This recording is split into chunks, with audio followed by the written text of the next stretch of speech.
Hi, and welcome to a new episode of Sparks by Vino Vonk. I have a very special guest from France, from the Champagne region. His name is Gauthier Monmarthe. Gauthier, welcome. Nice to meet you. And Welcome. thank you very much for sending me these two brilliant wines. This wine is the Solera Blanc de Meunier. I saw it by somebody tasting it on Instagram, and I thought, okay, I want to taste it. I want to hear the story. So I reached out, and here we are. But first, but before we taste these wines, could you tell me something about yourself? Who are you, and what do you do? To present a little me and the estates, Montmartre Estates, it's a family estate. So now since 7th generation. So we are owner of our vineyard. So we are independent wine grower. So we don't buy grapes and we don't sell it. So we just use our own grapes. We are located in Ludes. 80% of our vineyard is located in Ludes. So and 10% in Tessy, just another village on the side of Ludes. So that's why all our champagne are Champagne Premier Cru. So it's a very beautiful terroir for our champagne. We use for three classic varieties you found in Champagne, the Pinot Noir, the Pinot Meunier, and a little bit of Chardonnay. So me, I'm just arrived now 5 years ago on the estate after some studies of wine, the oenologist part, and also the wine business part in Bordeaux, and also 1 year of vinification in South Africa. That's a After great five journey. years, yeah, also that's why it's very important for me to see other vineyards around the world and to have more experience across the wine industry around the world. And so after I came back to the family estate also to take over the family business. So I worked with my father and my mother on the estate, and yeah, it's totally a family business together. And now currently I work with my father and my teams in the vineyard and the cellar to make the wine. And also my part is to develop the cell around the world and also in France. So that's now I try to develop also my type of vinification, also the new fashion I think of vinification for champagne growers. And that's why now we have a new range of single vineyard plots. So one terroir, one plot, one type of vinification.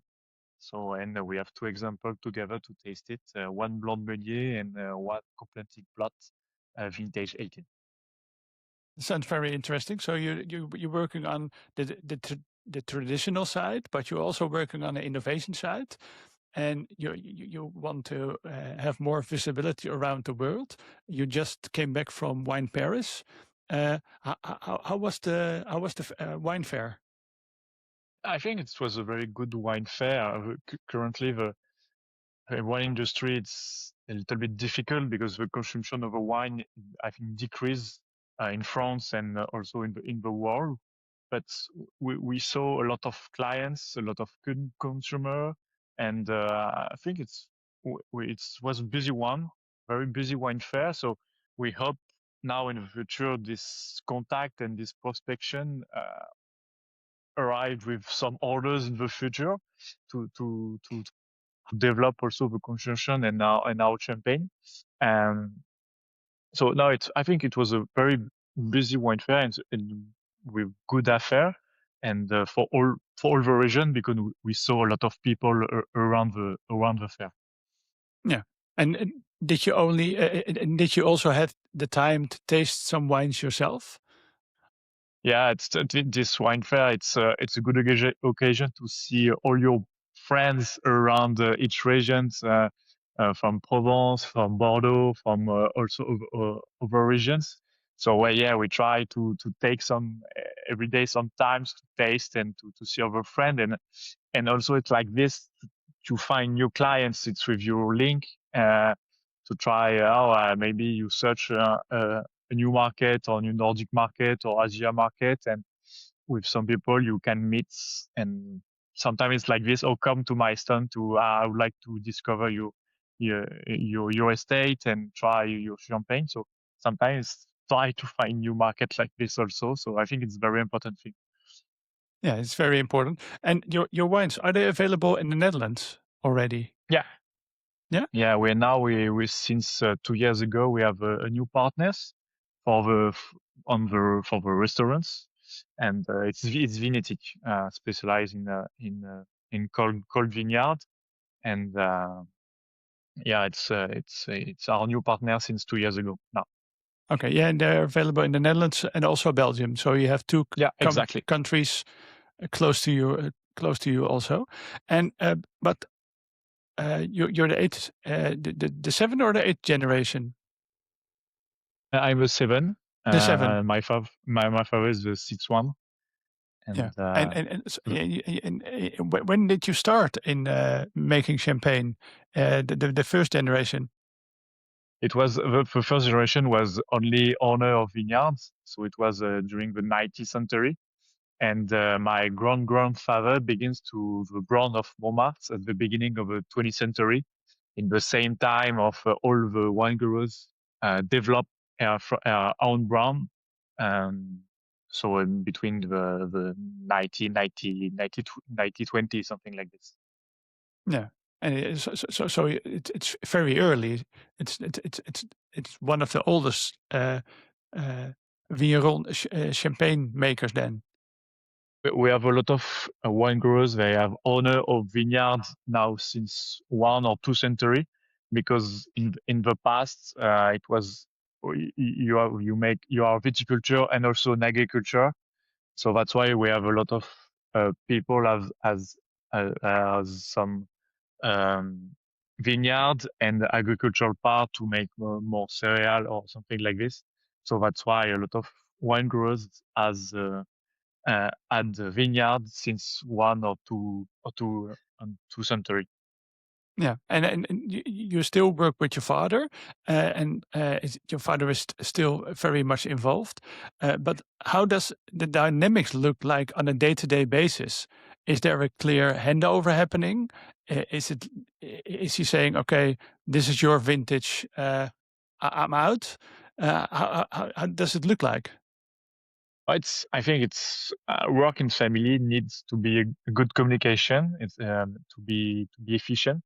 And no, it's a working team. I think it's a modern person, and he try to understand my new vision also. But I don't forget he has the experience. He has the experience of a vineyard and of lots of vintage.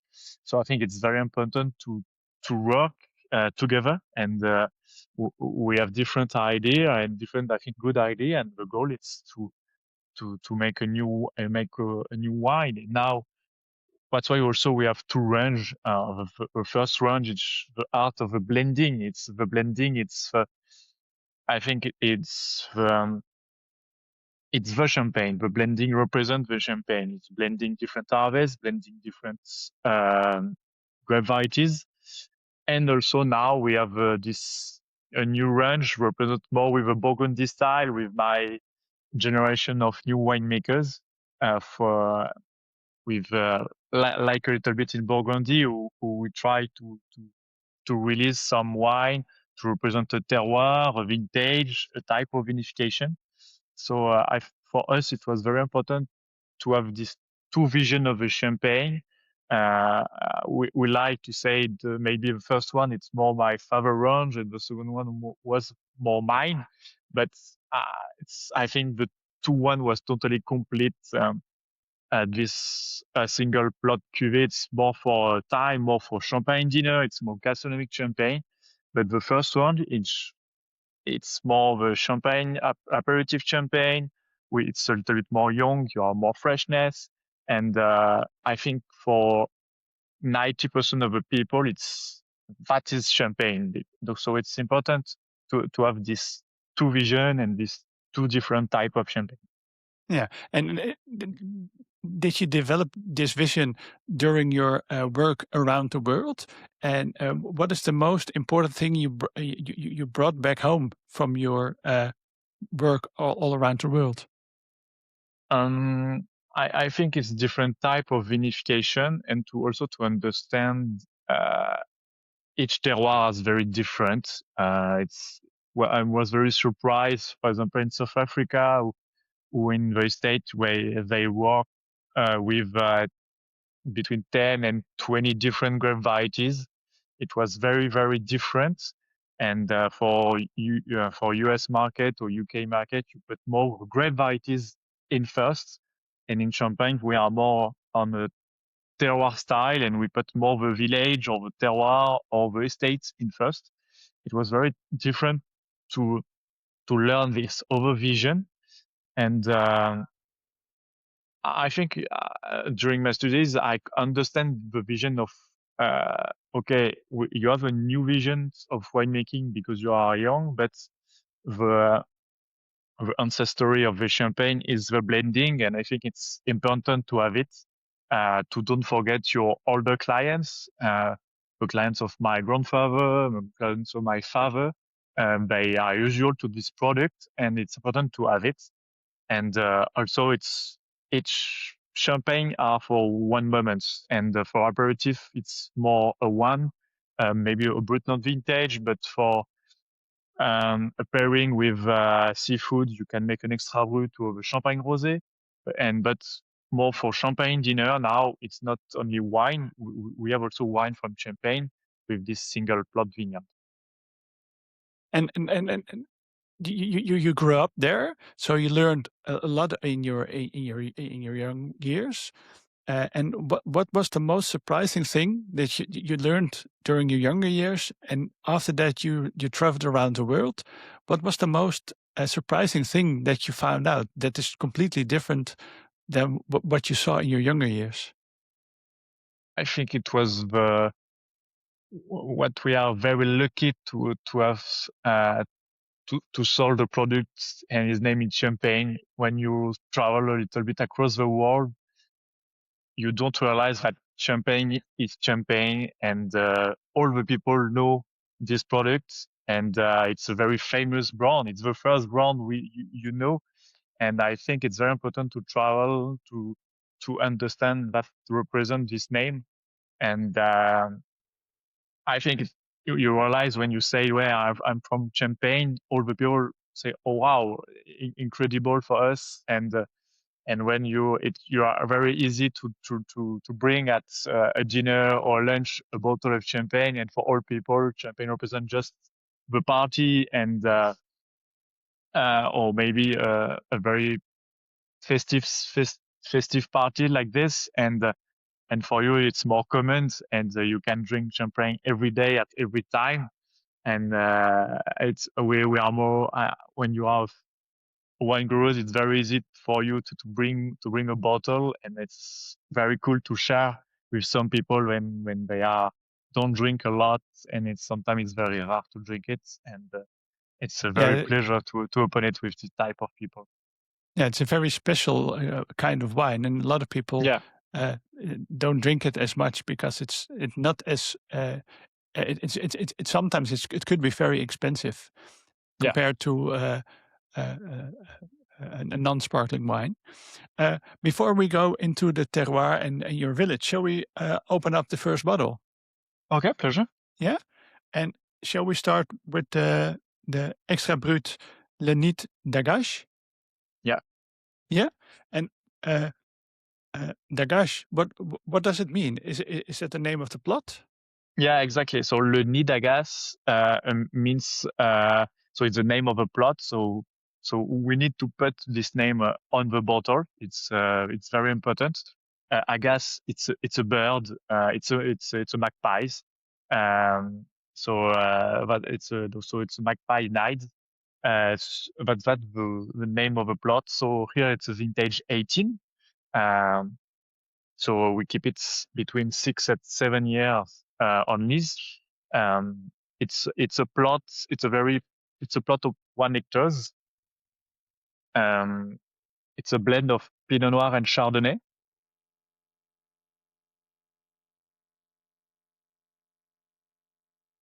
So what I say, it's a plot complementing between Pinot Noir and Chardonnay, but on top of the plot, it's a very older Chardonnay. It's a plot of 60 years old. And at the back, more on clay soil. Just, it's young, it's young Pinot Noir. And we blend it at the press, so we pick up together and we blend it in the press.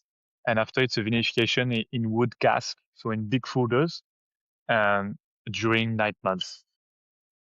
And in that way, you get a very rich and full-bodied nose also. Yeah, it's a very rich because we have Pinot Noir on clay, so we become roundness and richness. And it's a very old Chardonnay, so it's more elegant and a very minerality Chardonnay, more on the acidity part. And how long did it stay on the lease? So it's 6 years, 6 years on lease. This bottle was disgorged in February 2025. We didn't know if we have the same. Normally it's the No, same. I have December 2024. Okay, so you have a more older than me disgorgement. So we try to have to release the bottle 6 months after disgorgement. For me, it's a very important thing, and they change a lot of tasting. The step of the disgorgement now stress a lot of the wine, and you need 6 months after disgorgement to be calm before to release it, and also to take more of the roundness and the richness of the wine. Yeah, the wine has to recover after disgorgement because there's a lot of happening in during and after the disgorgement, of course. Let's taste it. Santé. Cheers.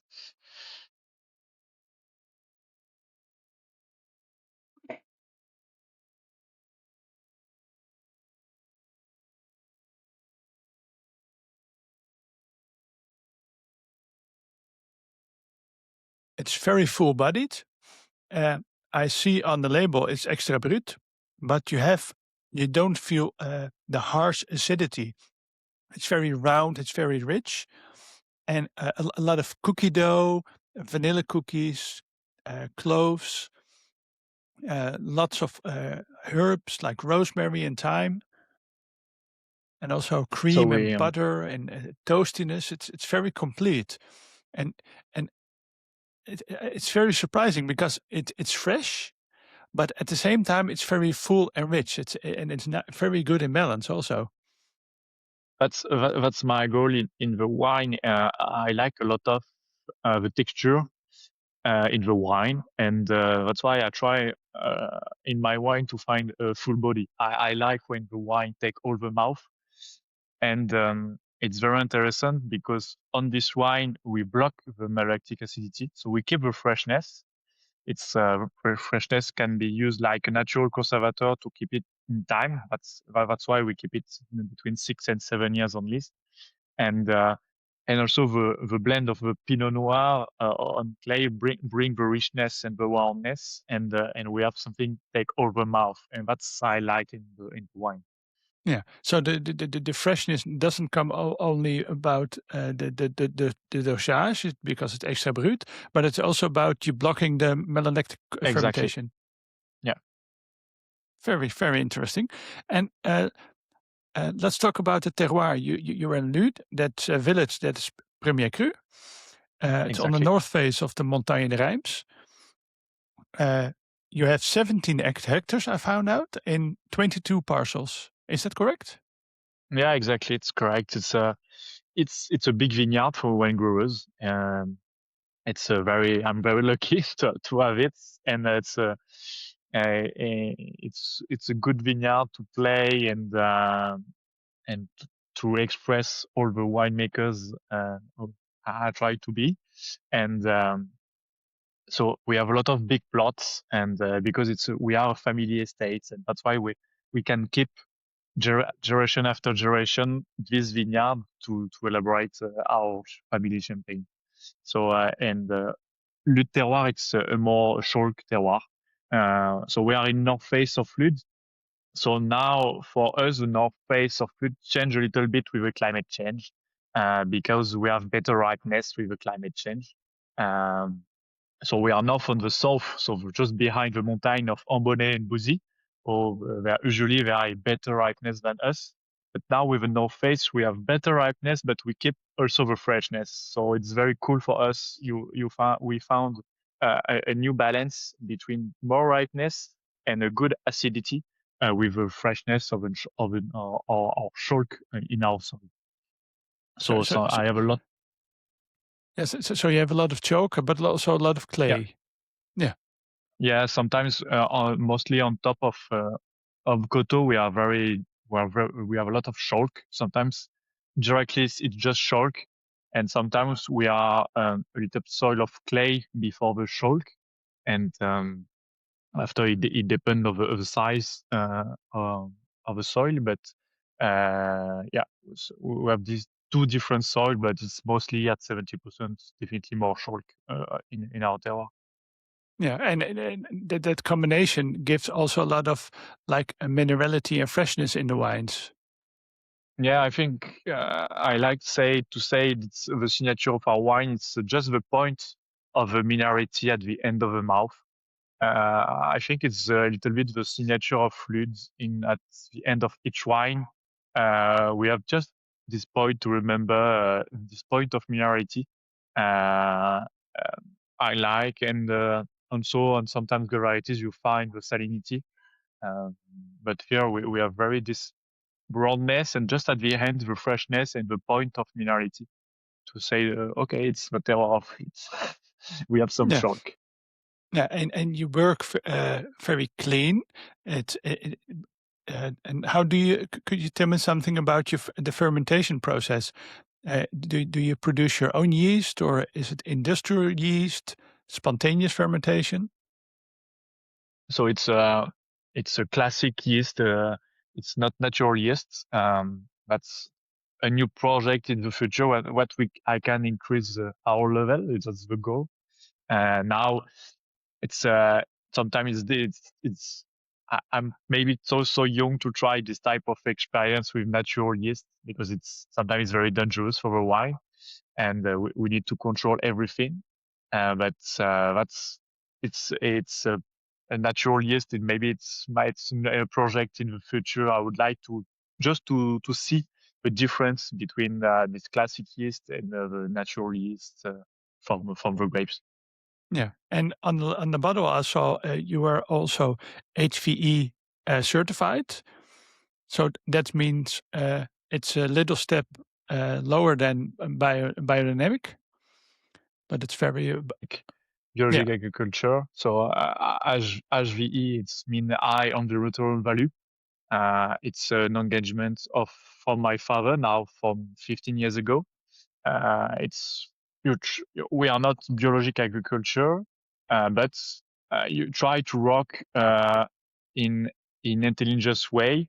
So we don't apply some um, synthesis product, but if we need it and if the harvest is in danger, we try to use it. Sometimes I can make the example of last year. So 2025 was a good year for vintage with warm weather. So we don't have a lot of disease. So we make not a lot of treatments, only on 9 treatments, and only one with a synthesis product, just to protect around the blooming. But at the end, it's a biological product around the season, yeah, during the season. and you are also part of the Vignerons Indépendants movement. Could you tell me something about that? Yeah, it's a syndicat. It's a group of wine growers. It means when you are independent vigneron, so independent wine growers, you say I don't buy grapes, so I use only grapes from my vineyard. So I can prove on my on my clients, on my consumer. So I can control all the task and all the quality in the vineyards of my grapes for my champagne. So I'm not a negotiant. So we don't buy it. So I can control since the planting of the vineyards until the harvest. We made and we control all the quality of the grapes. And so you make the wine, you bottle the wine, you do the disgorgement yourself, you make the liqueur de triage, the liqueur de expédition.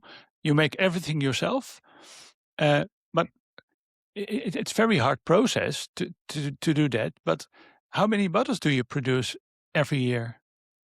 So it's the main character of a family to be independent. We try to make everything ourselves.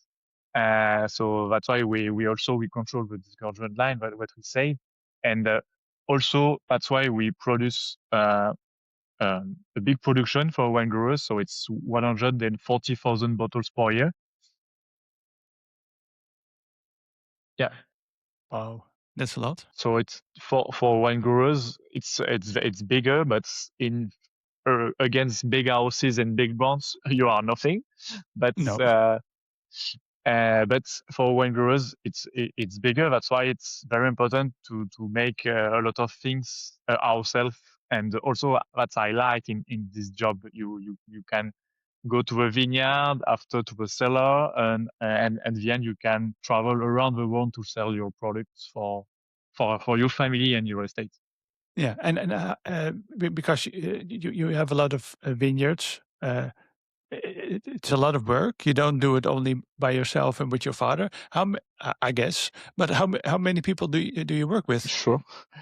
So we are so with my father we have a team of 6 people to work with us in the vineyard and also in the cellar. So all the people and all the teams are polyvalent to drive tractors or to go to the cellar. So that's we like also in our states. If the raining is it's weather is not good, we can go to work in the cellar.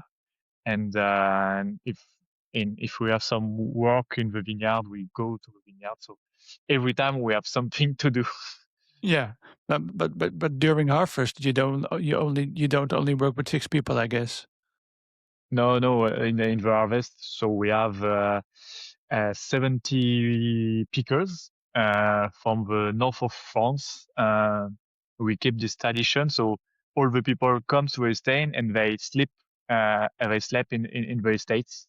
We have a lot of room here, just behind the cellar, and all the people live on the estate during 10 days. So it's like a school during 10 days, but it's very funny. And I think it's the traditions. It's very important to keep these traditions for us. So it's very funny because 70 people sleep, eat, and live on the estate during 10 days. So it's very funny.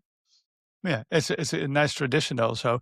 But you say 10 days, but you have a lot of different parcels.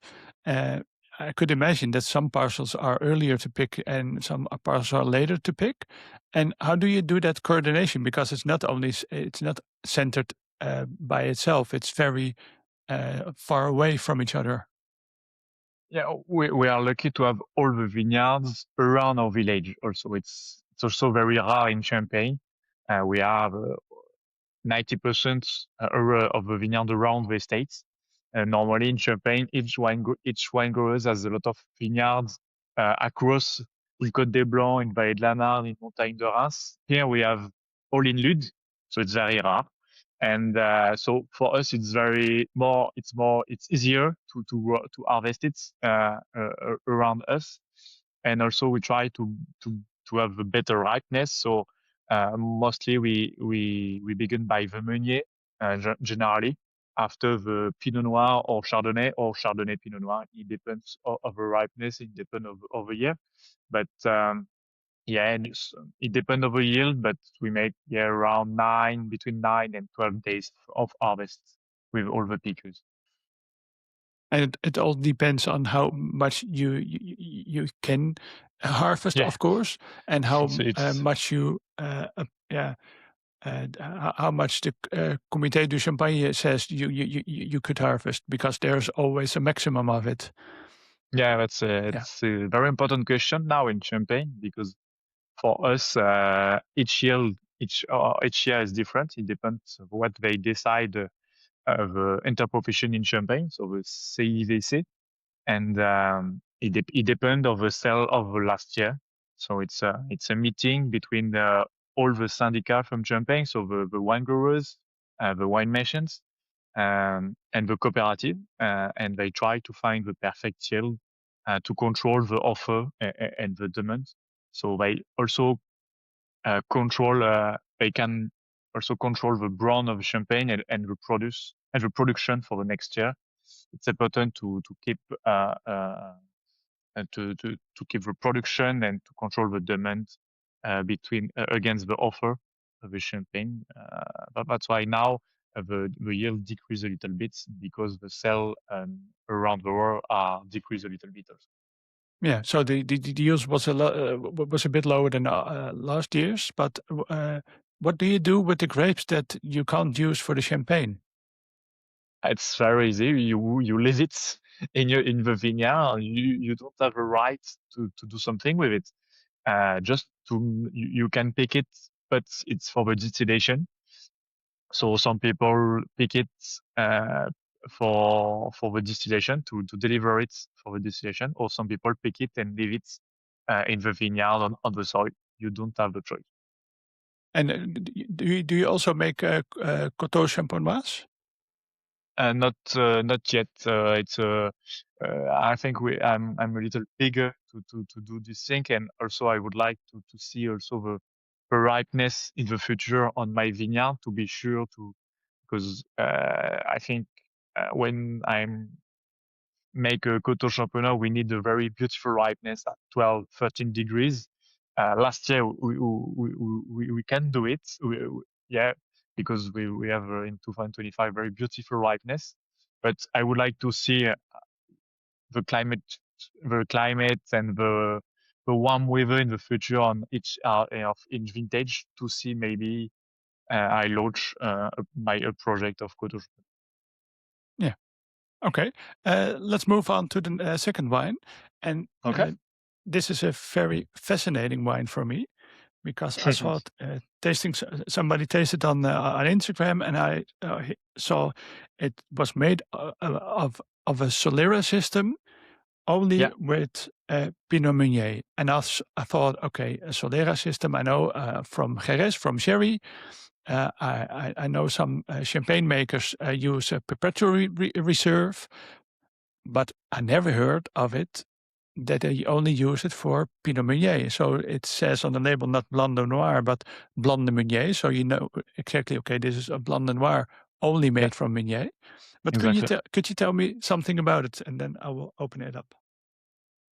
Uh, it was a project for us. Normally, Ludes in first has more Meunier than Pinot Noir and Chardonnay.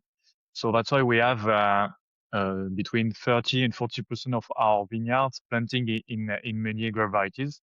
So each harvest, I have a lot of Meunier, and to complete my wine, we have a Blanc de Noir, a Blanc de Blanc. I would like to make a Blanc de Meunier, so 100% Meunier, and it was a reflection with my family, especially my father, to find the best ways of vinification for these grape varieties. Normally, we know of Meunier de la Loire more, Meunier from Vallée de la Marne. It's more on clay soil. Here on Lude, it's Meunier on chalk, so it's different expressions.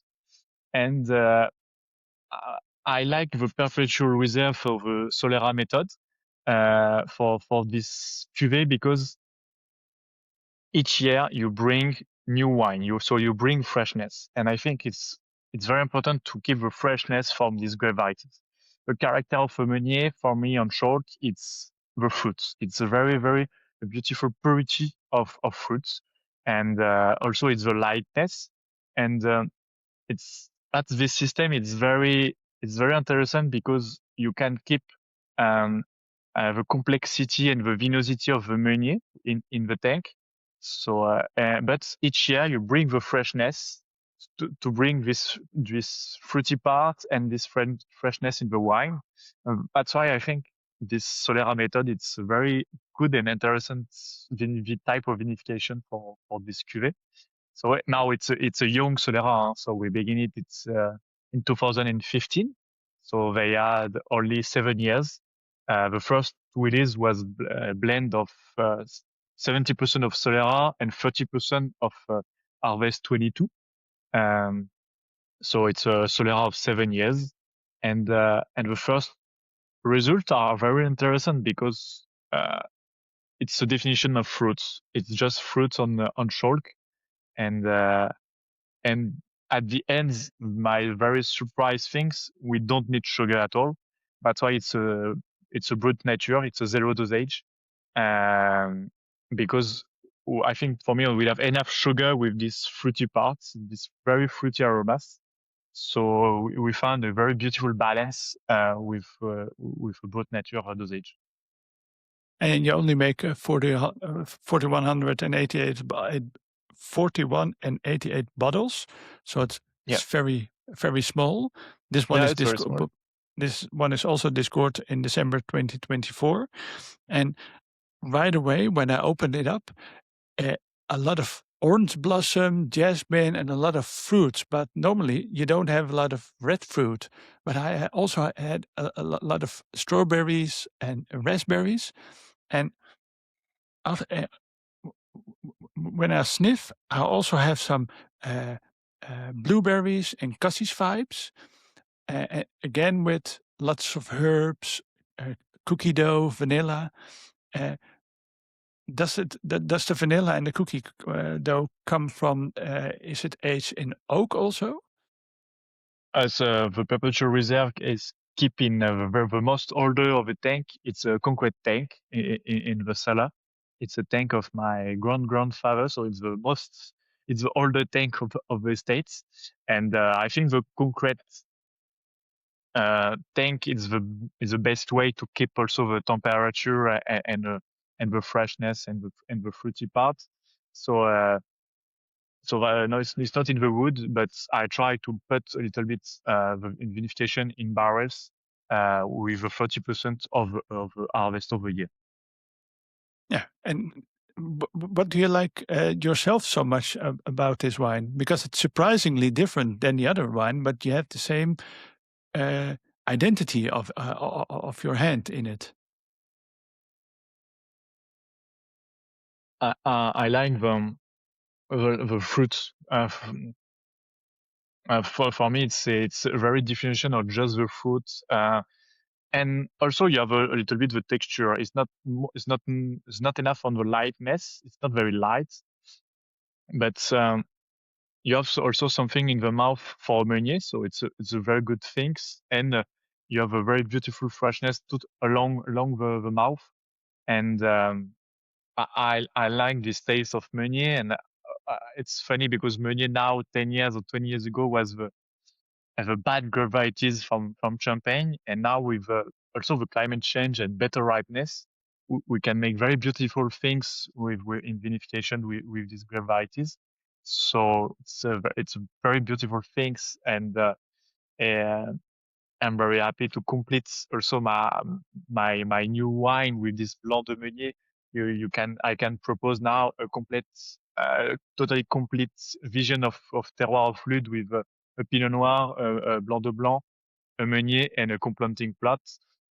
It's a very beautiful vision of a terroir of Ludes, and for all my clients and my partner, when I can present, look, you have 4 cuvées, that's my terroir. Yeah, yeah, it's very lovely. It's outstanding to me, but I also like it's not only fresh fruit, but it's also some dried fruit, dried apricots, and some dried cherries also. It's very complicated. Of not complicated. It's very complex. but complex in a very nice way. It's accessible. A lot of people will like it, but when you taste it again and again, you find new layers also. Yeah, it's very it surprised me because normally 100 Meunier champagne could be a little bit linear. You have blossom, fruit, apple, and that's it. I And think this is that's why the perpetual reserve is very important. I think to bring every year approximately 30% of the tank on new wine, you can keep the freshness and also a medium body in the wine. I think that's why it was. I'm really happy to work this cuvée in Solera method for these grape varieties. It's a very beautiful expression of the Meunier, and yeah, it's very interesting. And I'm really happy also to discover in the future this cuvée, because each year you bring a little bit more complexity in the wine, because each year you bring a new harvest. So each year so currently we have 7 different harvests in the glass, but in the future the goal is to bring it maybe 20, 30, 40 years, different years in the harvest in the glass. So that I'm very excited also in the future to taste it. and how long do you think the perpetual reserve will be alive? Because or you don't know, but what do you think? I think we can keep it a maximum of time. It's if my goal is to keep it in along my long career, I would like to discover each year the different how the tank with the new harvest can be tasted, and it's very I would like to keep it in a long time in this tank. The tank doesn't move. It's sure, because in the cellar, and it's impossible to move it. And so I would like to keep it, the maximum of time to also to taste it. Yeah, and what was your father's reaction when he tasted this? It was very. He said very interesting things for us. Um, two things to make 100% Meunier. It's a new thing for him, and also for his generation of winemaking, of winemakers, and also to make zero dosage. Because now, since 10 years or 20 years ago, only Brut, Extra Brut, and Brut Nature doesn't exist. Um, so it's these two new things together. It was okay. It's very good things, very fruity parts, and I think now our consumer like the new tastes for all the people prefer also the wine enthusiasts prefer Extra Brut and Brut Nature. So it's very interesting. And when we taste with some friends, a lot of people say, okay, it's very interesting wine, and it was a good surprise for all the family. Yeah, and it's a very nice surprise also, I guess. But Thank you. you are relatively new in your role.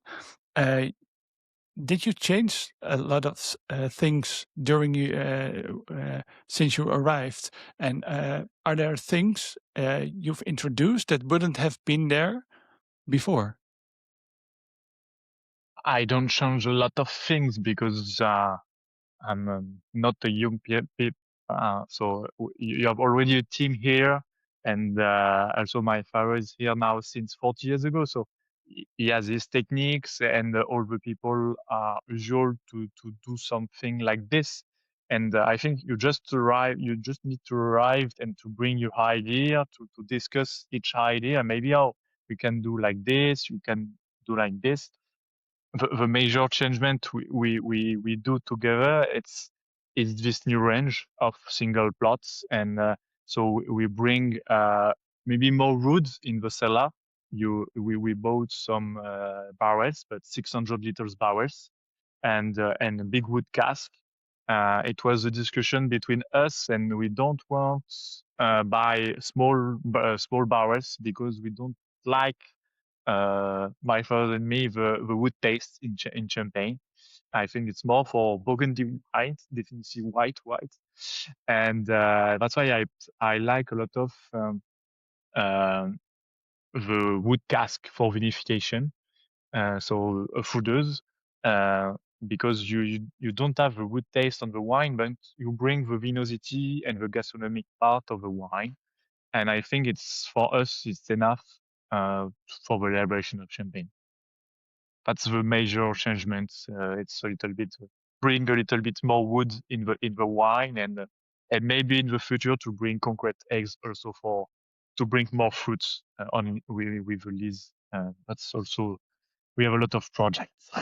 Yeah, that could be very interesting because the concrete eggs, because they have a little bit of micro oxidation, but Yeah. because of the shape of it, during the fermentation, the molecules are changing or are dancing in a round way. And when the shape is rounder, they can dance around the vessel also.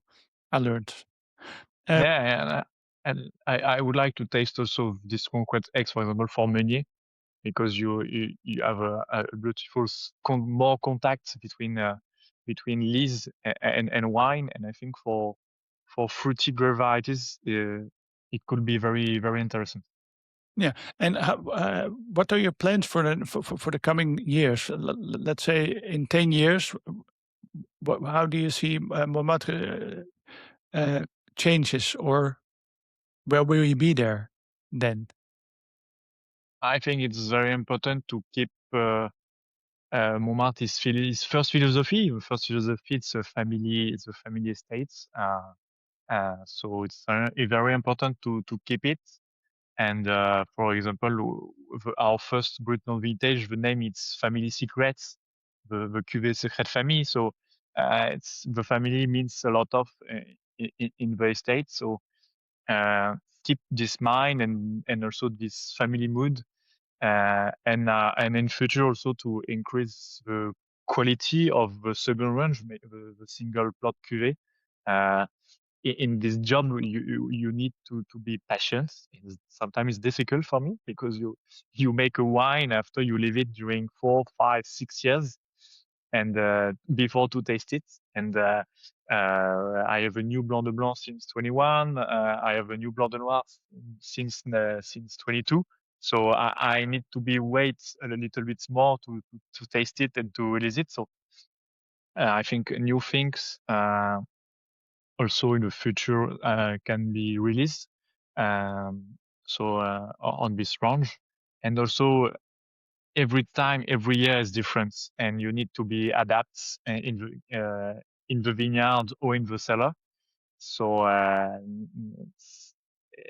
for example, with a climate change, we need to adapt every time for walks in the vineyard. So each year is very different, and I don't know where we go, uh, where we Oh, can go in the future with our job, but uh, it we depends on can go, nature. and yeah, it depends a lot of nature. Each day is different. In each day, you look your weather and you say, okay, what we can do.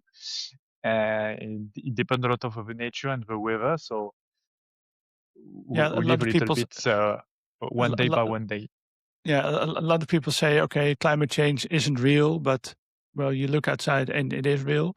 But a lot of people also say, oh, well, it won't be cold for a very long time in Europe. But no, well, the couple of weeks, months, it was very cold here in the Netherlands. I think it was also very cold in Champagne. You also had some snow. So let's hope it will be more calm and relaxed and stable. Uh, do you want to add something? What question didn't I ask you that you were expecting? No, nothing. It was very interesting. These conversations. I'm before my job of winemaking. I am a totally wine enthusiast, and I like to drink a lot of wine with all my friends to share a lot of bottles of each region around the world. So it was very, very interesting discussion together. And I hope a lot of people can taste my wine. And it's very important to have each opinions. It's also like this, we can increase the quality of our wine. So don't hesitate to say your opinions. It's for your winemaker or for like me, it's very interesting to have a lot of opinions. And it was a pleasure. It was a very beautiful pleasure, and I hope you enjoy my new wine and my new cuvée. And I really enjoyed it, and thank you so we'll much. do a deep dive after our recording without lots of things happening. Gauthier, thank you very much for your time. Thank you again for sending me these 2 bottles. If you are in the Netherlands Pleasure. or in Belgium, go find Vinetique. You can find the contact details in the show notes, and the show, Okay, and great. also Thank you. the contact details of Champagne Monmarthe. Gauthier, thank you very much for your time, and Pleasure. don't forget to try this champagne. It's really lovely. And see you next time Thank you so on a much, new Jaron. episode. Have a nice day, and thank you very much. And see you next time on the new episode of Sparks by Vino Vonk. My name is Jeroen. See you next time. Thanks, Jaron. Thank you so much.